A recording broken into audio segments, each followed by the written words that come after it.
বাপের ভিটায় অনেকদিন পরে আসলাম, বহুদিন পরে, প্রায় 20-25 বছর পরে। কারণ জন্মের পর থেকে কখনো বাপের ভিটায় এত সুন্দরভাবে এসে এভাবে বসে থাকা হয় না। তো সব জমিনই কিন্তু এখানে জঙ্গলের মতো হয়ে আছে। আসসালামু আলাইকুম, হ্যালো গাইস, সবাই কেমন আছেন? আশা করি ভালো আছেন।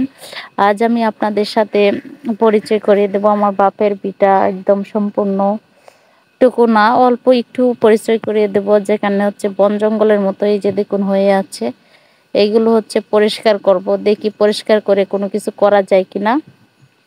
এই জায়গাগুলোতে কিন্তু প্রচুর পরিমাণে রোদ থাকে, প্রায় সারাদিনের মতোই রোদ থাকে। আপনি যে কোনো ধরনের শাক সবজি গাছ যে কোনো কিছু রোপণ করে খেতে পারবেন, কিন্তু আমরা এখানে থাকি না বিদায় কোনো কিছুই করা হয় না, এভাবে জঙ্গলের মতোই হয়ে আছে।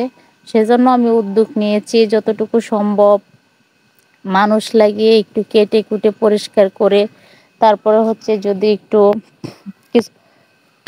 কিছু করতে পারি তাহলে তো ভালো হবে, আমার নিজের জন্যই ভালো। আর আমিও তো এমনিতে ভেজিটেবল লাভার, আমি চাই যে এখানে হচ্ছে সব কিছু একদম ঘুরে পরিষ্কার করে তারপরে হচ্ছে এখানে কিছু লাগাতে, শাকসবজি রোপণ করতে। সেজন্য আমি এই উদ্যোগটা নিয়েছি। তো যেই কথা সেই কাজ, আমি চলে আসলাম আমাদের বাড়িতে। হুট করে আমার মনে পড়ছে এই কাজগুলো আমার করতে হবে। তো আব্বা যতদিন জীবিত ছিল ততদিন কিন্তু এখানে আসা হয়নি। আব্বা মারা যাওয়ার 7 কি 8 মাস হয়ে গেছে প্রায়। 7 মাস পরে এখানে চলে আসছি। তো এইটাই ভাবতেছিলাম, হুট করে ভাবছিলাম যে কি করা যায়, কি করা যায়। আব্বার স্মৃতি তো ধরে রাখতে হবে, কারণ বাপের ভিটা বলতে বলে কথা। তো সেজন্য চলে আসছি বাপের ভিটা সংরক্ষণ করার জন্য, নিজের হচ্ছে আয়ত্তে রাখার জন্য। সেজন্য আমি আমার অনুযায়ী যে আমার হচ্ছে গিয়া যতটুকু সম্ভব আপাতত চাষাবাদ করব। এর পরবর্তীতে যা যা হয় সবকিছু আপনাদের সাথে শেয়ার করব ইনশাল্লাহ।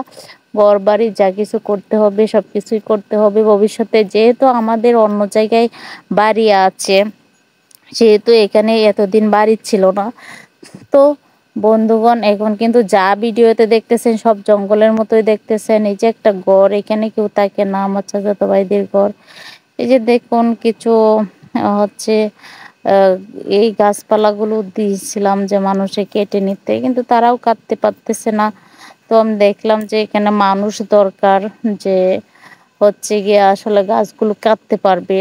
তো যেই কথা সেই কাজ, আমিও কিন্তু মানুষ নিয়োগ করেছি এই কাজগুলো করার জন্য।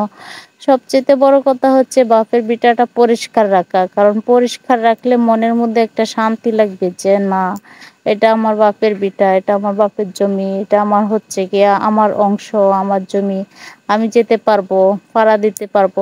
তো আমার বাপের এই বাড়ি কিন্তু জঙ্গল এর মতো দেখা যায়। আসলে ওইটা কিন্তু আমাদের বাপ চাচারা হচ্ছে 3 ভাই, সবারই হচ্ছে ভাগ হয়েছে, সবার ভাগে সমান জমি। এবং হচ্ছে গিয়া সবাই রাস্তার হচ্ছে পাশে পাশে জমি নিয়েছে। সেক্ষেত্রে হচ্ছে সবারই ভাগ সমান এবং হচ্ছে গিয়া সুন্দরভাবে এই বন্টনটা হয়েছিল সেই সময়। এখন হচ্ছে অনেক কিছুই অনিয়ম অনিয়ম হয়ে গেছে, কিন্তু অনিয়মটা অবশ্যই ভাঙতে হবে ইনশাল্লাহ। ভিডিওটি এ পর্যন্তই, সবাই ভালো থাকবেন, আল্লাহ হাফেজ।